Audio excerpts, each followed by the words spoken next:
Oui, bonjour à tous, bienvenue au programme de ce petit premier tutoriel vidéo sur mon blog. Voici la grosse compilation C++, puisque je suis en train de préparer un petit programme de manipulation X10 à partir du XRF à partir du Raspberry Pi.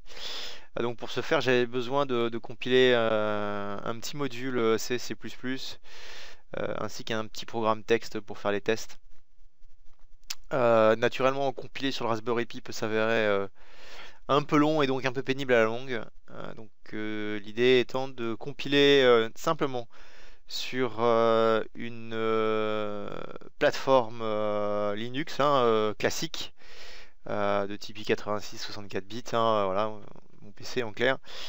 Donc on va programmer dessus, on va compiler dessus, on va faire tout le link du programme dessus.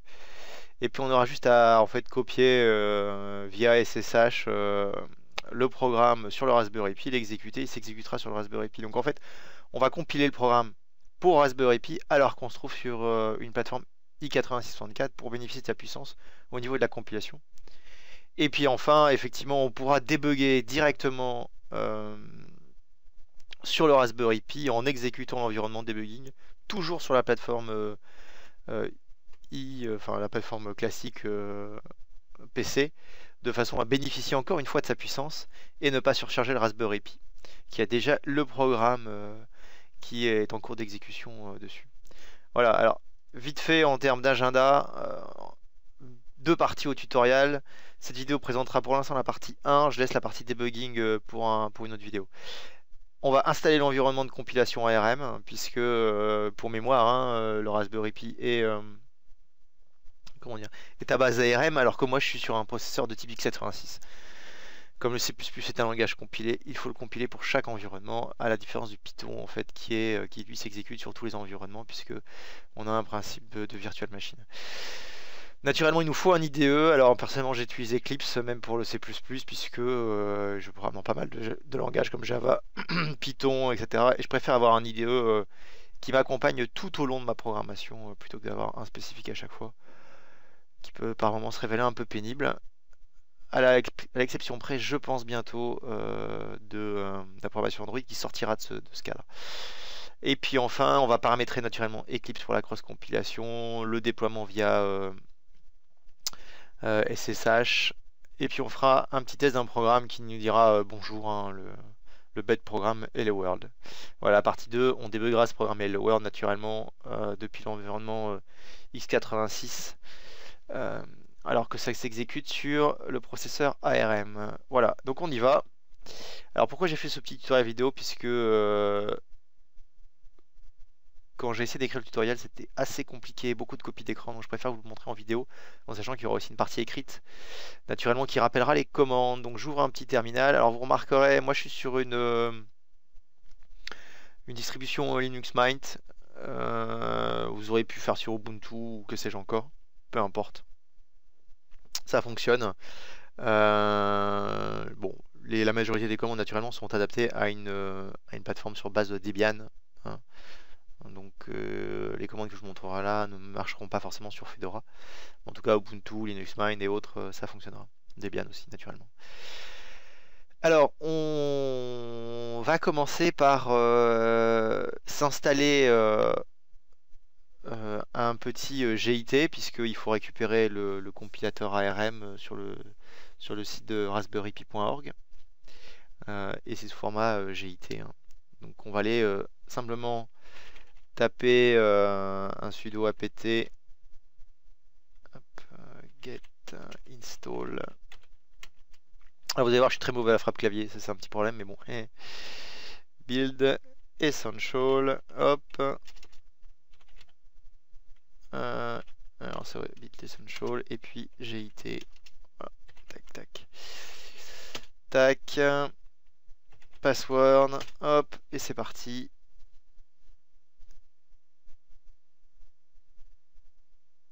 Alors qu'est-ce que j'ai fait? Ça commence bien. Et oui, ça y est, j'ai mis du temps à trouver, mais hop, voilà. Il me manquait juste le L à build, donc effectivement, ça va prendre un peu d'espace, mais je m'en fous. Bon. Le GIT est en train de s'installer. On va juste faire une petite manipulation. Donc j'ouvre un deuxième terminal. N'ayez pas peur, vous allez tout simplement me suivre. La première chose à faire, c'est quand même de savoir si on se trouve bien sur une plateforme 64 bits. Voilà, donc on voit bien ici que moi je suis en x86, 64 bits. Donc on a des manipulations spécifiques à faire si on est 64 bits, puisque l'ARM du Raspberry Pi est naturellement pas en 64 bits, mais en 32 bits. Donc le compilateur que je vais récupérer est un compilateur 32 bits et non 64 bits. Donc il va nous falloir installer l'ensemble de l'architecture 32 bits sur notre plateforme 64 bits. Naturellement, le 64 bits étant compatible avec 32 bits, cela ne va pas fonctionner. Allez, donc on va faire ça tout de suite. On peut remarquer ici que eh bien GIT était installé, G++ aussi, etc. GCC, blablabla, blablabla. Donc en fait tout l'environnement de compilation normal du x86 ainsi que le GIT a été installé. Hein. Donc GIT, c'est pour mémoire, c'est ce qui permet d'aller chercher les sources sur internet, un peu à la manière de CVS, etc. Bon. Donc ce qu'on va faire, c'est qu'on va, donc je reviens sur ma problématique 64 bits, 32 bits. On va simplement ajouter l'architecture 32 bits à notre distribution. Donc pour ça, il faut configurer un package. Donc dpkg. Allez, hop, on va ajouter l'architecture 32 bits. Architecture. Voilà. On va essayer de plus faire de fautes de frappe, histoire que le tuto dure pas 3 heures. Oui, effectivement. Si je mets pas un petit sudo, voilà, vous allez voir à chaque commande, hein, on aura cette petite erreur. Voilà, hop, c'est fait, c'est configuré. Maintenant, il faut simplement faire un petit update pour mettre à jour la liste des librairies. Hop. Tac. Ah, c'est pareil. Alors, logiquement, j'utilise un fichier passe RC qui m'évite de taper le sudo à chaque fois. Parce que ça a une petite tendance à vite fait à m'agacer. Par contre, c'est des raccourcis de commande, donc je vous montre pas, je le fais pas avec mes raccourcis de commande, j'ai fait avec les commandes entières, donc effectivement, ayant perdu un peu cette habitude, par moment, je vais devoir retaper 2-3 fois. Donc, on a mis à jour les bibliothèques, maintenant on va simplement faire un install des librairies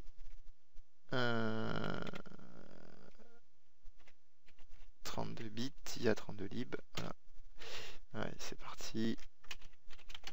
Hop.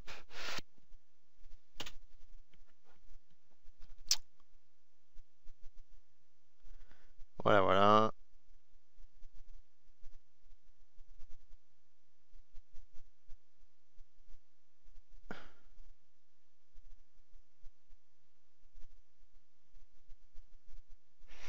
Voilà, voilà. Donc là, il est parti. Hein, il m'installe les librairies 32 bits.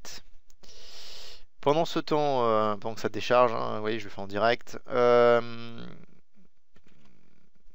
pardon, hop, ls, je suis où? Je suis. Donc voilà, je suis en fait sur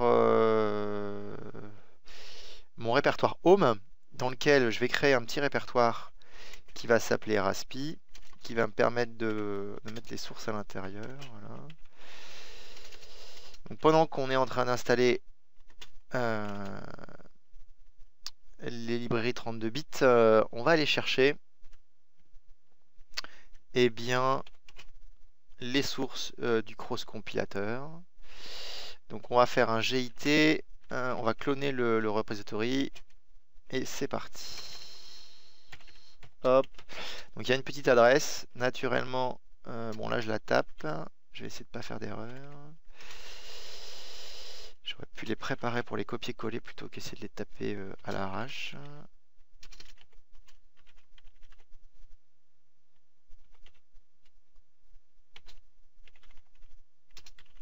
Tools.git.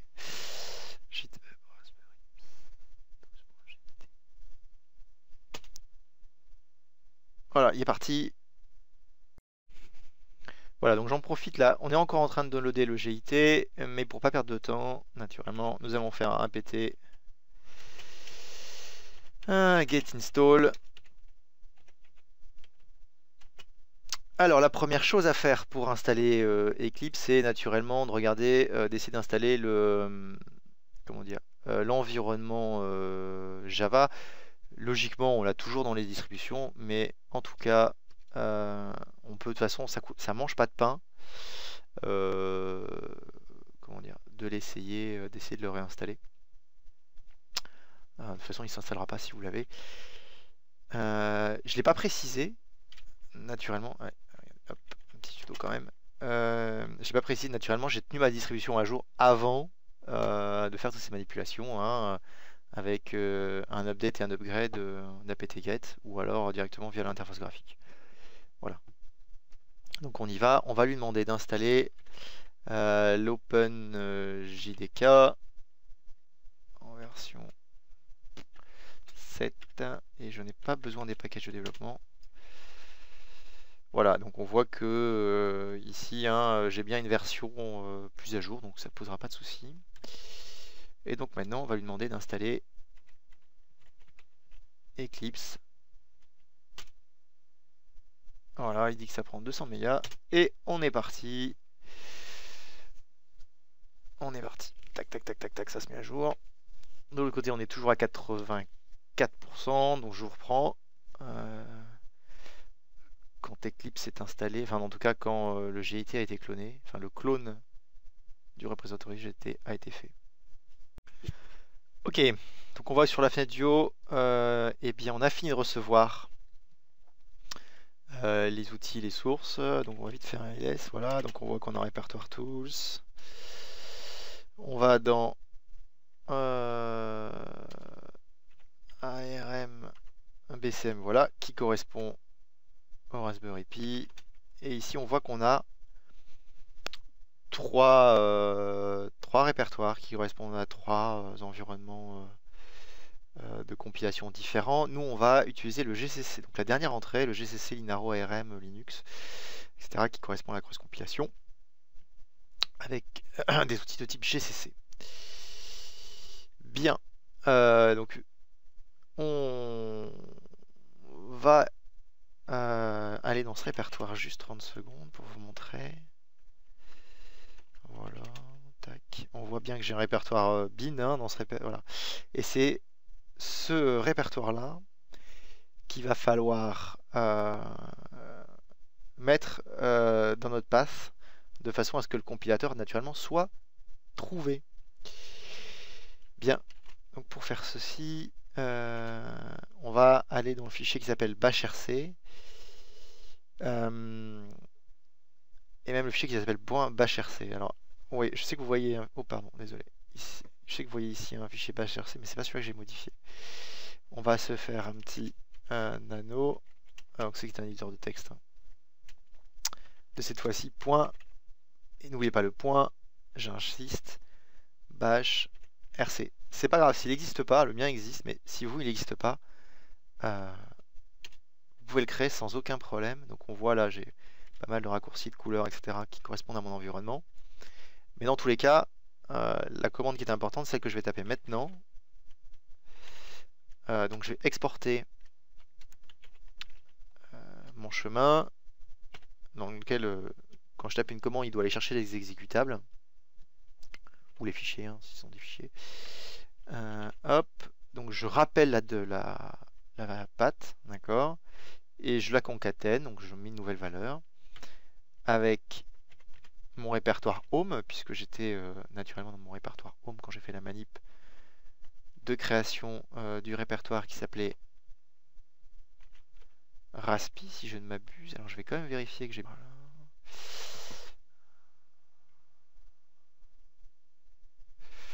Voilà, on l'enregistre. Hop. Hop. Alors, pour mettre à jour au niveau du bashrc, pardon, on fait source. Ça va simplement relancer le bashrc. Et je rappelle la commande du compilateur, et voilà. Donc ici on voit bien, alors je vais juste agrandir un tout petit peu la fenêtre.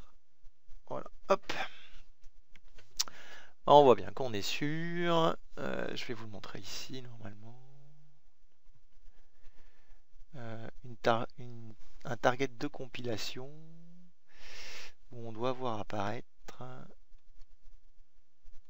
Donc, target ARM, ok. Voilà, le cross compilateur est installé. Je vous propose maintenant de passer sur la partie Eclipse. Voilà. Donc, on va se lancer Eclipse. Donc, soit dans l'éditeur, comment dire, texte, vous tapez Eclipse ou alors via l'interface graphique, puisque comme on est sur x86, on a la chance de pouvoir bénéficier d'une interface graphique digne de ce nom. Voilà. Donc Eclipse va se lancer. Est-ce que j'ai cliqué? C'est bon. Où est-ce que j'ai... Non, voilà, j'ai cliqué. C'est parce que c'est son premier lancement. Donc, il prend un peu de temps. Alors, par habitude, dans Eclipse, moi je crée un workspace par langage de développement. Ce qui me permet d'avoir un environnement de travail par langage. Voilà. On va attendre qu'il se lance, c'est le premier lancement. Voilà, on voit donc ici Eclipse. La première chose à faire, ça va être de récupérer un certain nombre de packages sous Eclipse qui vont nous permettre de travailler en C++, puisque là je ne peux travailler pour l'instant que réellement dans l'environnement Java, ce qui ne va pas être notre environnement cible naturellement. Donc on va aller télécharger les packages pour le C++. Pardon. C'est pas dans les préférences, c'est simplement install new software. Voilà. Hop, on va prendre le site de la version d'Eclipse que l'on a. On est en pending. Je vous reprends dès que c'est terminé. Donc voilà, donc ça s'affiche. Hop, on va chercher simplement C++. Alors c'est assez long sur le problème.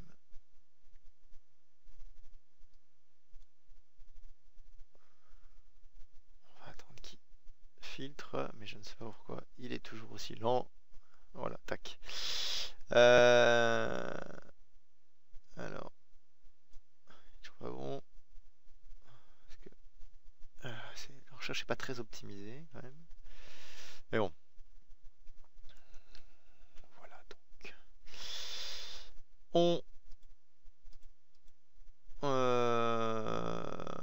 va prendre ceci. Ceci. Pas la peine. Ça par contre oui. Ça va nous servir. Programming language. Alors, donc là, naturellement on prend les machins. Alors, ça c'est très pratique. Donc on le prend aussi, mais dans la dernière version. C'est pareil pour la documentation des API. Même si c'est en incubation, vous pouvez prendre, c'est relativement stable. Visual C++ Support, on n'a pas besoin. Alors, logiquement, tac tac. Donc, en résumé, hein, C++, GCC, Cross Compilator Support, C++, Remote Launch, le Call Graph, le Development Tools, les API documentation. Et avec ça, on est bon. Hop, un petit coup de Next, ça calcule les dépendances. Un petit coup de Next, on accepte la licence. Et c'est parti, ça s'installe. Voilà, donc logiquement, pas de problème quand ça s'installe. Je vous reprends juste après. Un paquet à installer. Voilà. Qui est celui qui va nous permettre de faire du SSH avec un système distant. Donc, hop, pendant que ça cherche, je fais... Voilà, je vous ai passé la recherche. J'ai simplement mis le terme remote. Donc, remis le site d'update, mis remote. Et on va installer Remote System Explorer and User Runtime.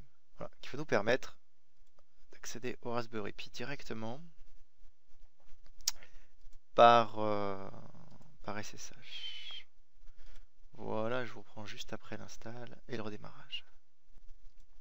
Bien, on se retrouve ici donc avec un Eclipse tout prêt, tout beau pour faire notre premier projet qui va être un simple Hello World qu'on va compiler sur le x86 puis on va le déployer vers un Raspberry Pi.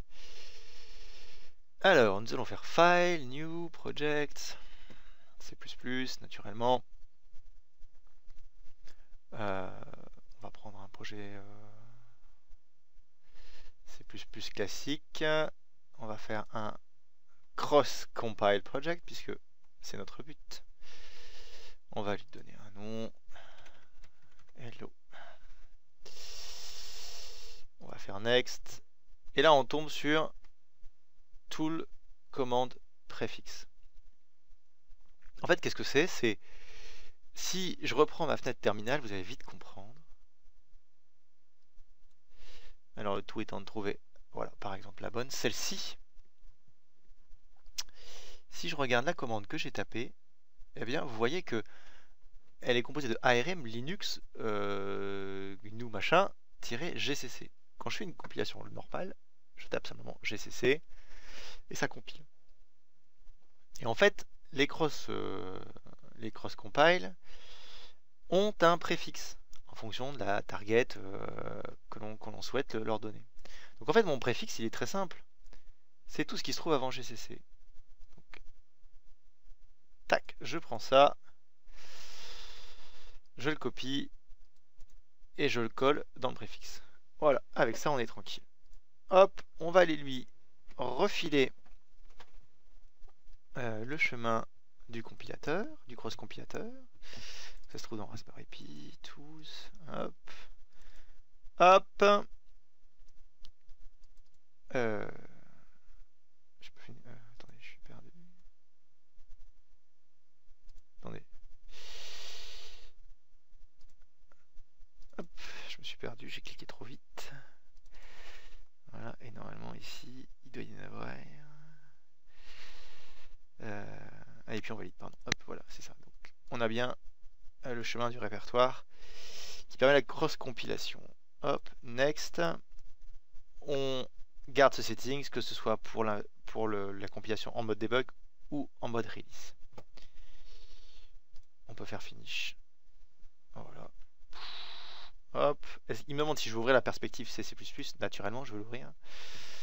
On est là pour ça. Et voilà. Donc on voit ici que j'ai pas les includes de ma plateforme, mais j'ai bien les includes qui correspondent à la plateforme ARM. Voilà, donc on va vite fait se faire se taper un petit programme. On va se créer un nouveau source file qu'on va appeler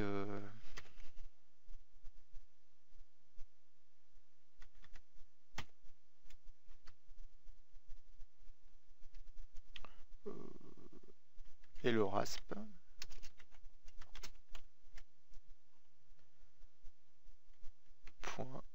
.cc. Voilà, pouf, pouf, pouf, il me dit le coucou, hello, machin, très bien. Ok, donc là on a un petit programme très simple qui fait, voilà, qui fait rien en fait. N'empêche que ce qui s'est passé, c'est qu'ici j'ai fait donc build, et dans mon petit répertoire debug, ici on voit bien que j'ai un programme, mais on voit qu'il a été compilé pour ARM. Voilà. Donc, comme vous avez pu voir, je tape avec 2 doigts et la moitié d'un. Mais en tout cas, celui-ci a été compilé pour ARM. Bien. Maintenant, ce qu'on va faire, c'est qu'on va aller le copier vers le Raspberry Pi. Je vous reprends dans 30 secondes, le temps d'aller boire un petit coup. Ok, donc maintenant, le but du jeu, ça va être de déployer ce petit programme Hello sur notre Raspberry Pi. Alors, la question est la suivante. Nous allons aller dans Windows, Show View, puisqu'il nous faut une nouvelle vue. Et on va aller chercher une vue dans Remote System qui s'appelle Remote System. Voilà. Donc, ici, on voit local file, local, etc. Par contre, on voit qu'on peut... Alors, par habitude, je vais la coller là. Voilà. Hop, nous allons paramétrer une nouvelle, un nouveau système Linux. Il nous faut lui donner naturellement le hostname ou l'adresse IP. Donc chez moi c'est 190.168.1. De mémoire, ça doit être .15, pardon. Alors oui, non. Un petit coup même de 33, ça sera plus simple. Sinon, j'obtiens pas le bon. J'obtiens notre Raspberry Pi, mais pas le bon. Donc on va lui donner une petite description. L'autre, il est en production. Celui-là, c'est la plateforme de développement. Alors, on fait Next. On dit que nos transferts de fichiers seront faits via SSH. Next. C'est du process Linux. Next. Du SSH puisque j'ai pas de dstore. Next. SSH terminal. Finish. Donc voilà. Donc on obtient notre petit Raspberry Pi qui est ici. On voit qu'on peut ouvrir un terminal si on le souhaite. On va se connecter. Voilà. Pi. Ne criez pas, je sauvegarde mon password. C'est encore une fois une plateforme de développement pas exposée sur internet. Donc a priori, pas de danger. Blablabla, il me dit que est-ce qu'il veut accepter le certificat d'authenticité. Enfin d'authentification, pardon. Donc je fais oui.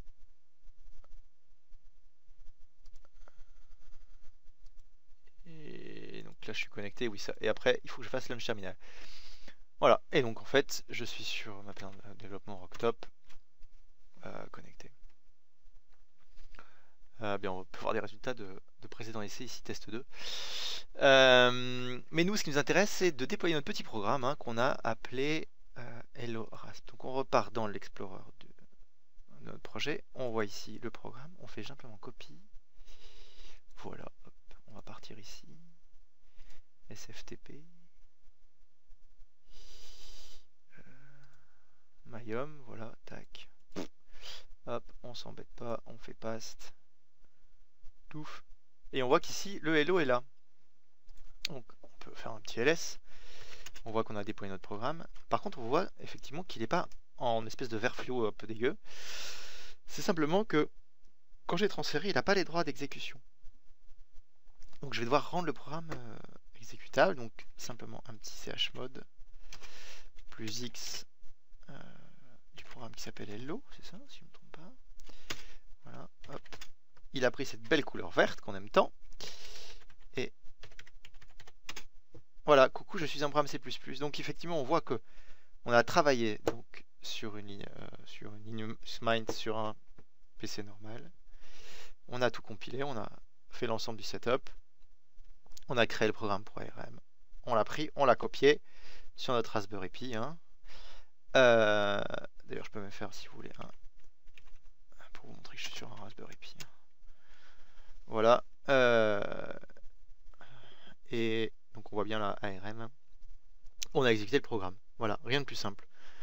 On a un environnement performant pour développer et compiler. Et puis enfin, un terminal pour exécuter. Voilà, donc j'espère que ce petit tuto pourra vous servir. On va faire une grosse pause, parce que j'en ai besoin. Et on verra plus tard le debugging. On va aller débugger notre programme Hello en restant sur Eclipse. Voilà. Merci pour cette première partie. Vous retrouverez aussi un petit résumé texte avec l'ensemble des commandes qui vous permettra de faire des copier-coller de façon à pas tout vous taper comme je viens de faire là, un peu bêtement. Voilà, merci.